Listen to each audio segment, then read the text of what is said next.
Gereja Kristen Maranatha hadir di negara-negara di semua benua di planet ini. Gereja-gereja di 3 benua Amerika, Eropa, Afrika, Asia, dan Oseania dihubungkan oleh doktrin yang sama, oleh tuntunan Roh Kudus Allah, dan dipersatukan oleh firman yang hidup.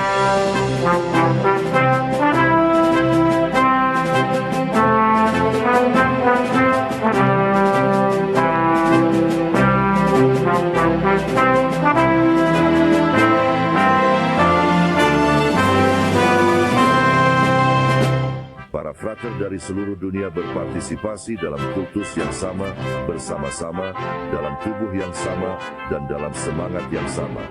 Melalui sistem transmisi multiplatform, para anggota Gereja Kristen Maranatha dari seluruh penjuru dunia dapat menghayati momen persatuan dan persekutuan, seperti yang dialami oleh orang Ibrani saat keluar dari Mesir, dan para murid bersama Tuhan Yesus menjelang kematiannya di salib Kalvari. Orang-orang dari seluruh dunia telah dijangkau oleh Injil yang kekal dan oleh pesan tentang kedatangan Tuhan Yesus yang singkat.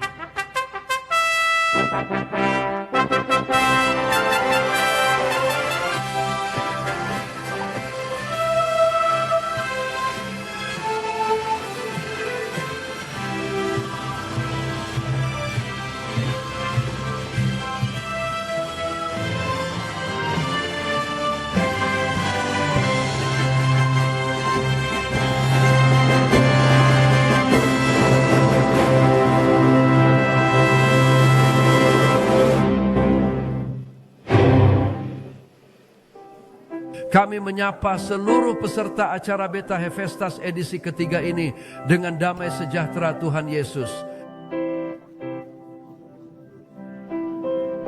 Kami menyiarkan saudara-saudaraku dan teman-teman ke seluruh dunia langsung dari Manaim, dari keadaan Roh Kudus dengan terjemahan ke lebih dari 60 bahasa.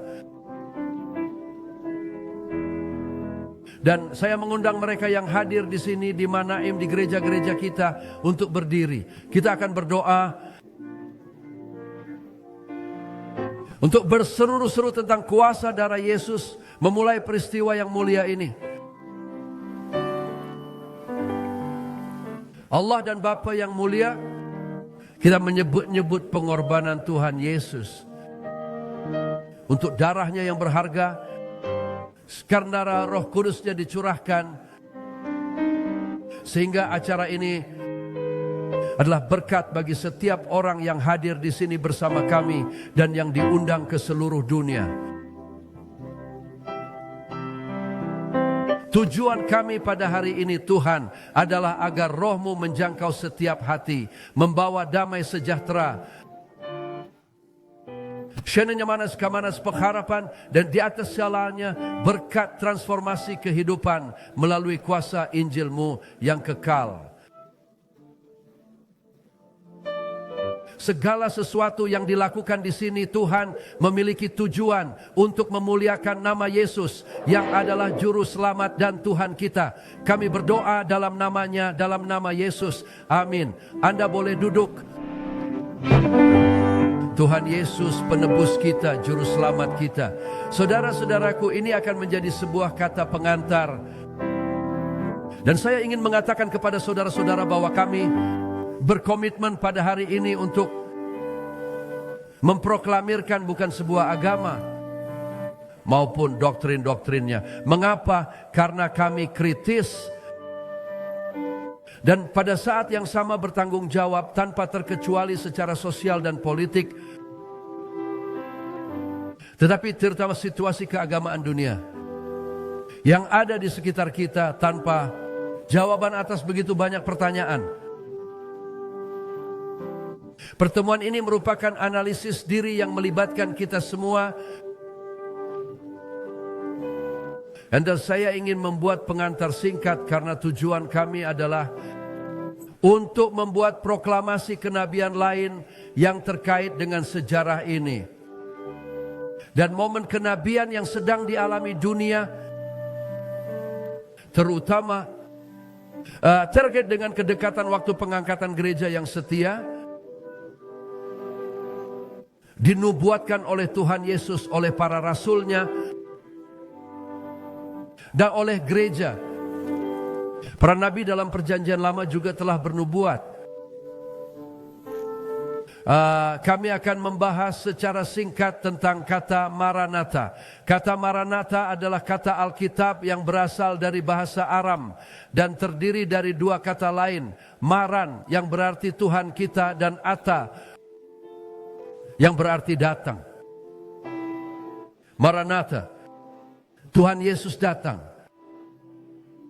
Haleluya. Kami ingin menyoroti secara singkat beberapa penanda kenabian yang merupakan peringatan dan tanda yang menunjukkan saat ini adalah saat pengharapan yang kita jalani. Banyak tantangan, kami menghadapi tantangan-tantangan ini tanpa solusi. Dan ini membawa ketidakpastian, kesedihan, terutama bagi hati kita. Tetapi kami tidak ditinggalkan karena kita telah diperingatkan tentang kejadian-kejadian nubuatan seperti itu. Dan perlu untuk mencari jawaban atas begitu banyak tantangan.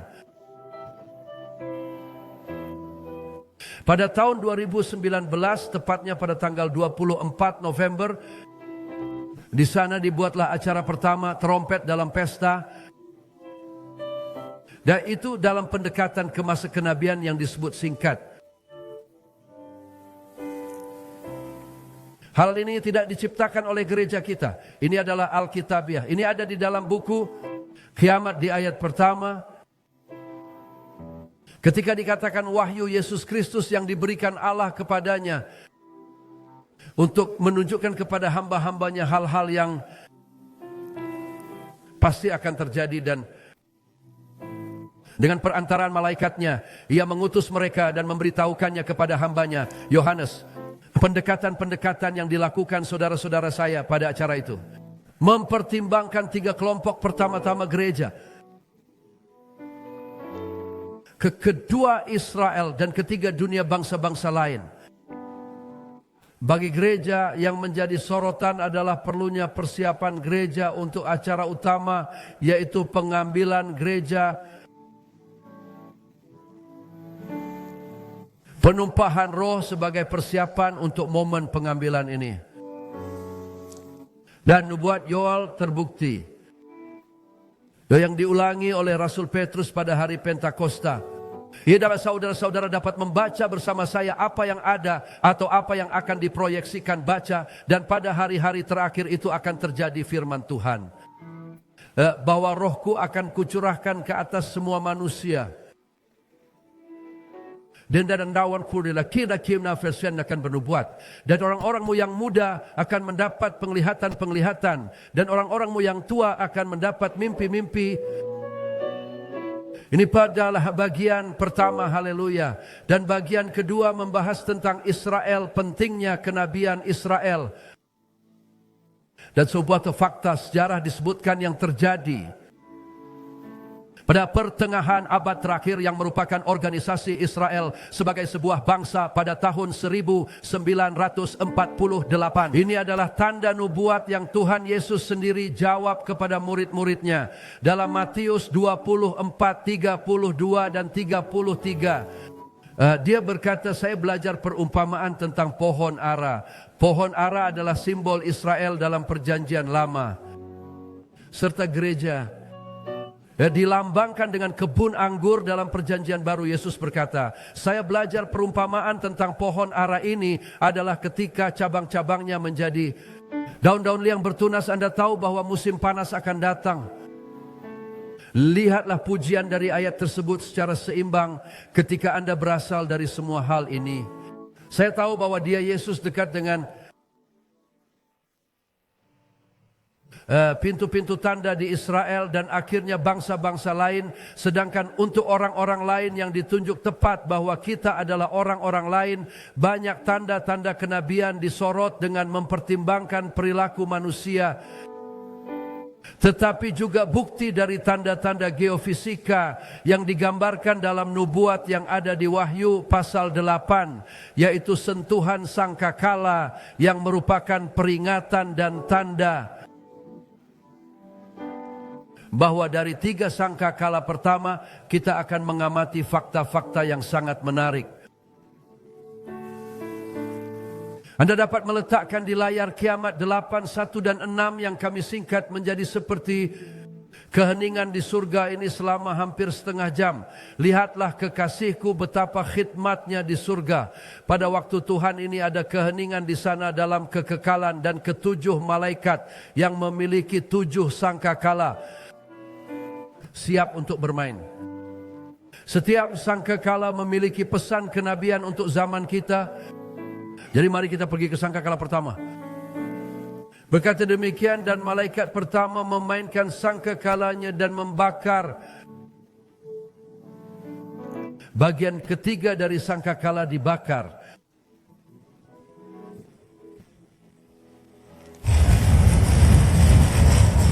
Amati saudara-saudaraku. Australia, Hawaii, China, Indonesia, Amerika Serikat, Portugal, Yunani, Rusia, Chili, dan akhirnya Kanada. Kebakaran paling hebat dalam sejarah mengguncang perekonomian Kanada hingga Spanyol. Kebakaran terbesar tahun ini di Spanyol memasuki hari keempat. Saya meminta semua orang yang menonton kami melalui saluran televisi dan melalui media lain, dan kami yang ada di sini, trompet ini telah dimainkan.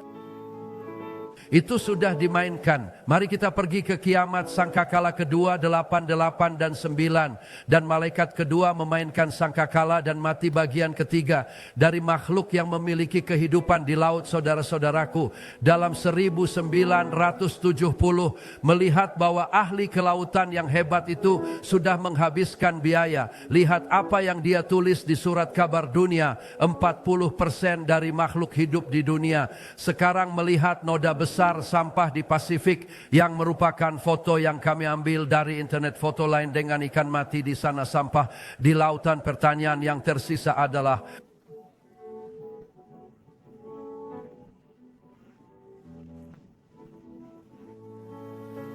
trompet ini sudah dimainkan. Ya sudah dimainkan, mari kita pergi ke sangkakala ketiga dengan cepat. Sangkakala ketiga mengatakan, dan sebuah bintang besar jatuh di bagian ketiga, sungai di atas sumber-sumber air, dan nama bintang itu tidak ada atau tidak ada. Saudara-saudaraku, kita ingat sebuah fakta yang terjadi di Chernobyl. Sumber-sumber perairan yang dilalui kapal-kapal barang yang terkena bencana nuklir yang terjadi pada tahun 1986. Tetapi yang menarik perhatian kami, dan bahwa kata ini dalam bahasa Ukraina berarti absinthe, dan absinthe berarti pahit yang jelas. Di luar fakta bahwa sumber-sumber air terkontaminasi, kami tahu bahwa tidak ada yang memiliki keberanian untuk pergi ke sungai yang dulunya adalah air yang dapat diminum dan mengambil cangkir dan minum. Mengapa? Karena sangkakala ini sudah dibunyikan. Sangkakala ketiga sudah dibunyikan. Lihatlah keadaan di Chernobyl, saudara-saudaraku. Maka fakta-fakta seperti itu dibuktikan. Dan kita tidak punya waktu. Waktu kita singkat. Fakta-fakta ini dengan jelas menunjukkan bahwa 3 sangkakala telah dimainkan. Dan detail yang menarik, setiap sangkakala yang memainkan efeknya melanjutkan efek dari sangkakala pertama hingga zaman kita yang kedua dan yang ketiga. Jadi tunjukkanlah kepada saudara-saudaraku bahwa sentuhan sangkakala yang keempat adalah sangkakala yang keempat Bagi kita sangkakala keempat akan berbunyi dan gereja Tuhan yang setia akan ditembak. Turun dan tandanya saudara-saudaraku, Yesus mengatakan ini segera setelah penderitaan pada hari-hari itu. Matahari akan menjadi gelap, bulan tidak akan memberikan cahayanya. Bintang-bintang akan berjatuhan dari langit dan kuasa-kuasa langit akan terguncang. Hal yang menarik adalah bahwa dalam bab 8 dari Kiamat memiliki teks paralel yang mengkonfirmasi nubuat. Tuhan Yesus dapat meletakkannya, silakan. Dan berkata, dan malaikat keempat memainkan sangkakala dan terluka sepertiga dari matahari, sepertiga dari bulan dan sepertiga dari bintang-bintang. Anda dapat membandingkan dua teks. Jadi saudara-saudaraku, ketika Yesus berbicara tentang hal itu, Dia menyajikan dalam ayat 30 dari Matius 24. Saya ingin saudara-saudara membaca bersama saya ayat 30 dan ayat 31, membaca bersama saya. Kemudian yang tanda anak manusia akan muncul di surga. Dan semua suku di bumi akan meratap dan melihat anak manusia datang di atas awan-awan di langit dengan kuasa dan kemuliaannya yang besar. Dan dia akan mengutus malaikat-malaikatnya dengan suara trompet yang akan mengumpulkan orang-orang pilihannya dari keempat penjuru angin, dari ujung langit yang satu ke ujung langit yang lain. Haleluya. Yesus ada di depan pintu. Acara kedua, saudara-saudaraku, yang cukup singkat di sini, diadakan tahun lalu pada tanggal 6 November 2022. Dan subjek difokuskan pada situasi manusia ketidakmampuannya untuk menghadapi rintangan yang dialami manusia serta dicirikan oleh nubuat Yoel. Saudara-saudara yang hadir di sini membaca bersama kami di sini berkerumun di lembah keputusan karena hari Tuhan. Sudah dekat di lembah keputusan sehingga pada hari itu beberapa pertanyaan diajukan kepada Anda. Dapat meletakkannya di layar yang akan kita baca bersama. Semana kita akan dibawa. Akan ada perang dunia baru yang akan datang membantu kami. Bagaimana situasi dunia saat ini? Saudara-saudara akan melihat dalam pesan berikutnya, karena dunia ini sangat tidak seimbang, runtuh, dan kemudian saudara-saudaraku, beberapa masalah dalam aspek sosial, politik, dan agama telah diatasi. Dan kita melihat sebuah dunia dalam kegoncangan, sebuah dunia dalam pemberontakan, baik di bidang sosial maupun di bidang politik dan di bidang agama. Di bidang sosial kita telah melihat apa yang disebut rekayasa sosial, pembongkaran yang telah dilakukan. Rekayasa sosial adalah teknik manipulasi yang digunakan oleh penjahat virtual untuk membujuk penggunanya yang kurang memiliki pengetahuan di bidang ini untuk menginfeksi komputer untuk melanggar aturan keamanan. Sehingga ini adalah fakta, tetapi juga karena aktivisme, tentu pendeta Gideon Kegatos akan berbicara tentang hal itu. Politik, bagaimana lingkungan politik, seperti aspek politik dunia-dunia. Kita tidak berbicara tepat waktu, kita berbicara tentang dunia tanpa kepemimpinan. Adalah aspek kepemimpinan yang tidak dapat diandalkan. Sekarang subjek kita adalah aspek agama. Bagaimana agama, bagaimana kekristenan juga akan dibahas dengan sangat baik dalam beberapa saat. Iman ideologis berdasarkan filsafat dalam teologi yang berasal dari yang diketahui. Anda mengambil bagian sastra dari Alkitab dari yang diketahui. Tetapi karena dalam situasi inilah kita akan melihat dengan ditinggalkannya Pentakosta, dengan ditinggalkannya pencurahan roh oleh sebuah Alkitab tanpa wahyu, oleh sebuah kekristenan tanpa kenabian, oleh sebuah Injil tanpa misteri. Hal ini mengarah pada krisis iman dan berakhir di sini, saudara-saudaraku. Kita memiliki kata-kata singkat saya. Pertanyaan-pertanyaan lain yang disampaikan. Kapan pesan terakhir yang akan kami jawab di akhir acara tahun lalu? Kapan hari ini? Siapa yang akan menjadi pembawa pesan? berasal dari Roh Kudus. Ilham dari Roh Kudus gereja yang penuh dengan Roh Kudus adalah pekabaran. Pekabaran itu adalah pekabaran keselamatan, pertobatan barang siapa yang percaya dan dibaptis akan diselamatkan.